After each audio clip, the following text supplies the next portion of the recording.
Looks like I'm live. I hope everybody's having a great day. Um, I just have some stuff on my mind I like to share with y'all this morning. It is morning right now, so to speak. Unions.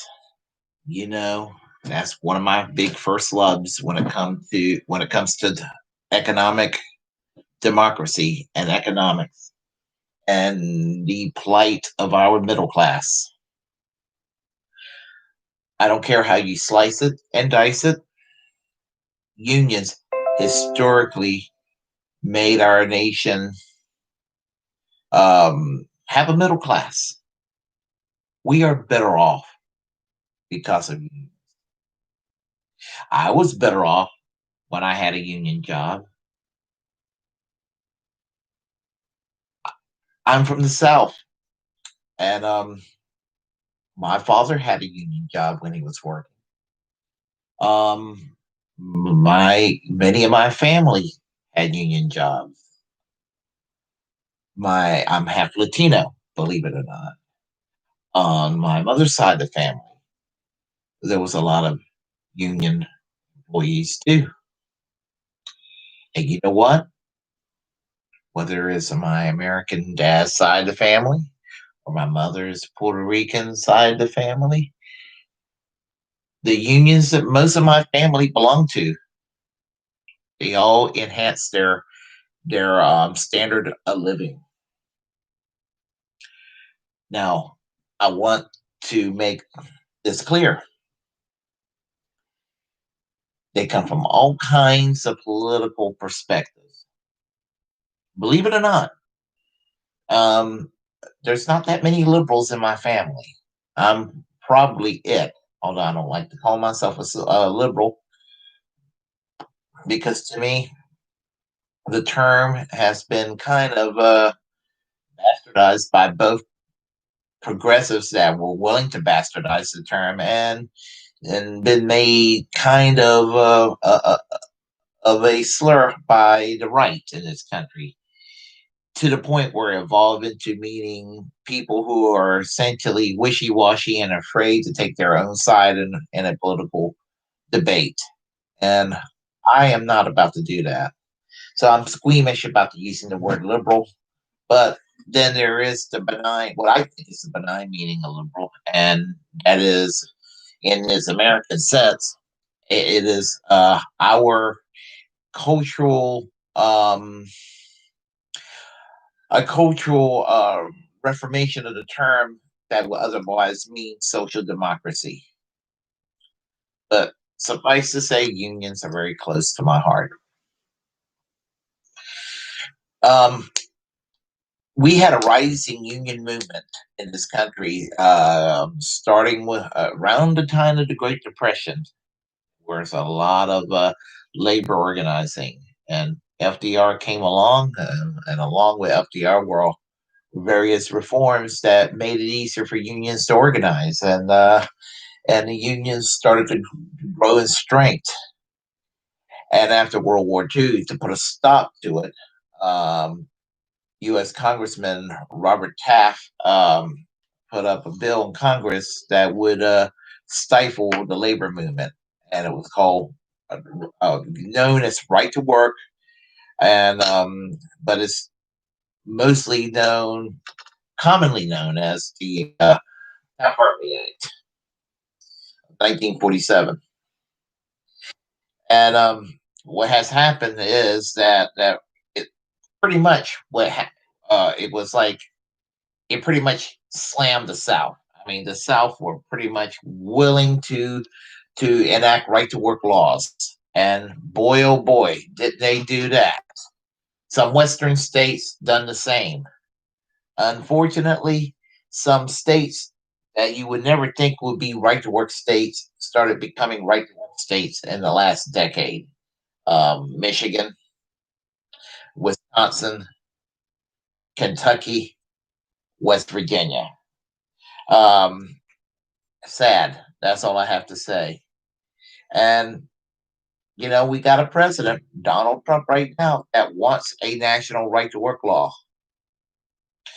Um, when Rand Paul is discussing foreign policy, he's awesome. No interventionism. I like that. But on economics, he reeks. He favors a national right to work law. And what does right to work translate into? You'll have a lot of Republicans and sadly too many Democrats who are in favor of it. But what does it translate to? Well, obviously, if you it's a way to try to it's a legal way to try to ban unions or wipe unions out of its existence, because those who favor right to work are not doing it because they love unions. They're doing it because they hate unions. They wish it wouldn't exist, and if they could, they would ban it. And what has right to work brought us over the years? It has brought us income inequality. Again, because I had this discussion yesterday with somebody on Facebook. We're a right to work state, and the company I work for was a unionized company, and the company still exists, but not in North Carolina anymore. And this person was not a member of the union and criticized unions, and me and this person kind of had it out. Silly woman talking about how unions lead to people not being productive, and leads to laziness, and it's just not right that I have to go pay for union dues when I don't believe in it. Well, my rights are as a union member, my rights were violated. Why? You've heard the saying, robbing Peter to pay Paul. When you have right to work, that was what it translated to, robbing Peter to pay Paul. Now, and what I mean by that is you're in a union job in a right to work state. You join a union because it's the right thing to do. I didn't have to be, nobody had to ask me to join a union. They asked me, and they didn't need to convince me. I'm like, yeah, sign me up. But here's the thing: when you are in a union job, and that union job, and you're in a right to work state, and you refuse to join a union, what happens is you get the same pay raise as those who are in the union. You get the same medical benefits as those who are in the union. If the big bad old management mistreats you, and you go crying to the shop store, when they're messing with me, they're picking on me. The unions unfortunately has to protect you like they do the person who's paying for the union. That's not right.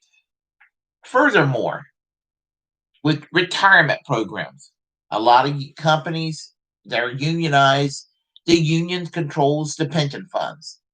And so you're getting your pension, your retirement through the union. And if you're not a member of the union, as far as I'm concerned, I mean, the word scab is a terrible term on the surface, but on the other hand, you're really a scumbag if you're not in a union and you work all these years in that union company and you're getting a pension because the other people did the right thing to join the union that gave what it was considered a better standard for and a better workplace environment that you would probably otherwise not have. I have a problem with that, and because of that, um, I don't have any respect for the people who are in a union company that do not join a union, with the exception of one person. Years ago, this one lady was not a member of the union, and I was a shop steward, and the manager, the assistant manager, was pretty much a jerk, and he was trying to make trouble for this person. And I didn't particularly care for this assistant manager. but he asked me to come upstairs to represent her. At least he did the right thing. He went through the proper protocol. But she told me that she has nothing against me, and it's fine that I mean, she appreciates the fact that I'm a union shop steward, but she can fight her own battles.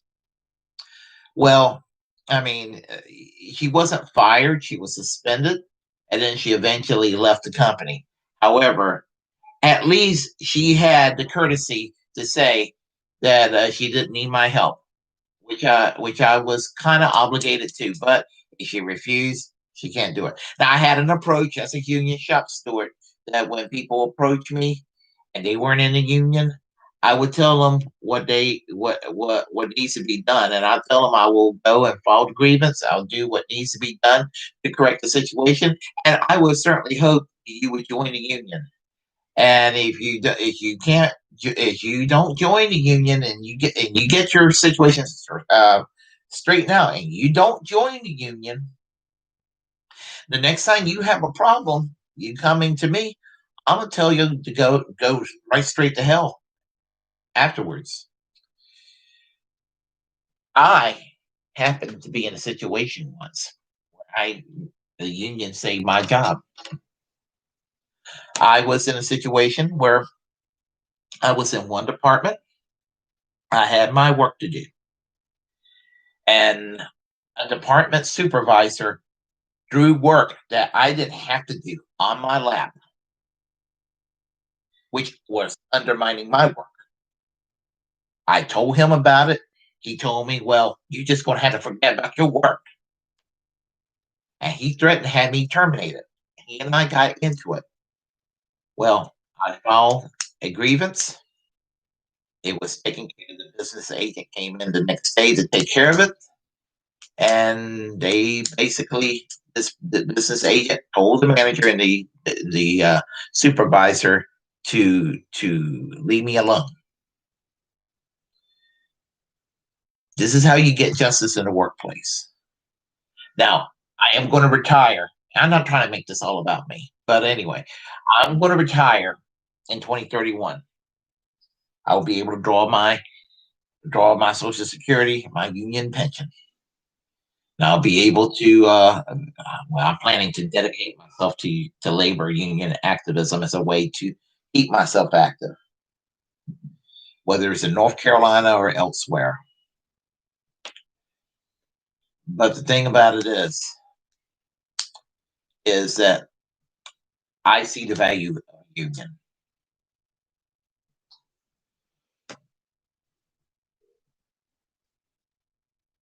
We need to bring the labor movement back. And I'm getting long winded, so I'm going to get to the meat. We need to bring the labor movement back. We need to revitalize the labor movement. And for starters, for example, we could, fair trade, I'm for. Free trade at the expense of our employees in this country can't be done. Fair trade, I mean, free trade can be fair trade if we had universal health care. If we, and we had had it set up where our workers are protected the way that workers are protected in many European countries. Germany can do the free trade thing and not affect their workforce. But in the last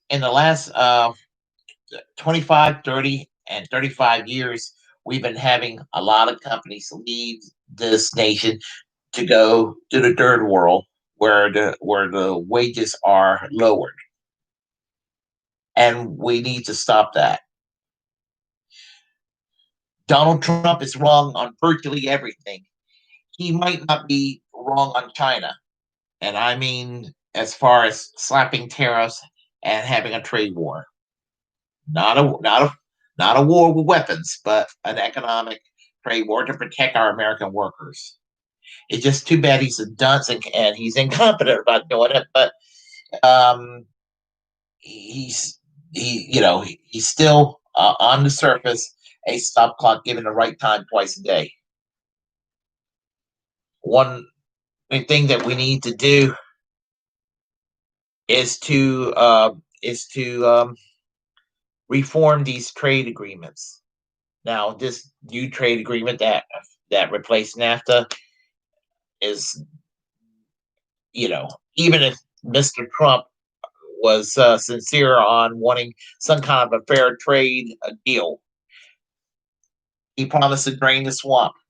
You can't drain the swamp when you're an outsider and you bring people from the inside. And within the Republican Party, Trump's brought the establishment Republicans, the vomit that makes up the swamp. And no, this is not just sitting there just to bash on Republicans. I say the same damn thing about Democrats too. They are the swamp. Both parties are the swamp. The establishment of both parties are the swamp. Let me finish. What we need to do around the country, we need to get rid of the Taft-Hartley Act. If we can't get rid of the Taft-Hartley Act, we need to undermine it. We need to undermine it and find. And I'm using the word on purpose. We need to find a subversive law to undermine it. And I want to subvert it. I want to make right to work weak. If it's on paper, it'll make it worthless. And the best way to go about it is the Employee Free Choice Act. That is a piece of legislation that would actually, if implemented nationally, the way Taft-Hartley is implemented, that means that whenever somebody tries to, or whenever union organizing takes place, it basically makes the process easier, more transparent, where basically a simple majority on a one-time ballot will have it so that the company has to recognize the union. In other words, it'll make the unions easier to organize. It'll make union organizing easier. Right now, union organizing is kind of bureaucratic. There's several steps to go. It eliminates and simplify and makes union organizing easier. Yeah, corporations don't like it, but I don't care what corporations want. I care about restoring the middle class in the United States. And if we can't get rid of right to work, we need to bring back the unions anyway, because right to work was meant to abolish unions. Employee Free Choice Act is meant to undermine Taft-Hartley. And once this legislation comes back, once the unions are starting to come back, we're going to see an increase in the middle class. We're going to see a return of the middle class. It's inevitable. It is inevitable. It is inexcusable for the United States to have less than 10% of the workforce not in a union. When you compare that to Norway, Sweden, Denmark, Finland, Iceland, these countries that has basically 80-90% of the workforce unionized, you know what? It's no wonder that they have high wages. It's no wonder that medical care is free, college is free, generous vacation time where people are at a minimum off 4 or 5 weeks a year to maybe 7 or 8 weeks off a year. That's a good thing. Generous retirement system. You know, that is why, it's some people call it socialism, some people call it social democracy. I call it common sense, which is why I am a socialist or a social democrat. Take your choice. However, the Employee Free Choice Act will be the first step. One of the best things that Barack Obama did when he campaigned in 2008, he campaigned on passage of the Employee Free Choice Act. My problem is, where the fudge was Obama born in? I would have almost rather seen him do this labor law reform than to enact the Affordable Care Act, because all the Affordable Care Act did was just piss off people with the most wrong approach. And you got to remember, the Heritage Foundation came up with a damn idea to begin with. And anything the Heritage Foundation touches is diarrhea, as far as I'm concerned. And so, what the heck was Obama doing adopting a Republican healthcare plan? It would have been more important to have Employee Free Choice Act and working to revitalize the labor movement. He should have focused on that. That by doing that, we wouldn't see right to work in places like Wisconsin and Michigan and Kentucky and West Virginia. Um, we wouldn't be seeing that sort of thing. We would be seeing a return to common sense, the FDR way, the New Deal tradition of this country, and I want to see that happen. We must let it happen. If we don't, we're going to become a new feudalism style society. In fact, I see feudalism making a comeback. I'm Bernie Bro. If you like this video, feel free to subscribe, like, remember algorithms, how they are, and we got to go and make sure that all voices are heard. As a free speech radical, if you you have a lot of things on your chest, create a platform, use it. I'm Bernie Bro. Take care. Like, subscribe, share. Bye.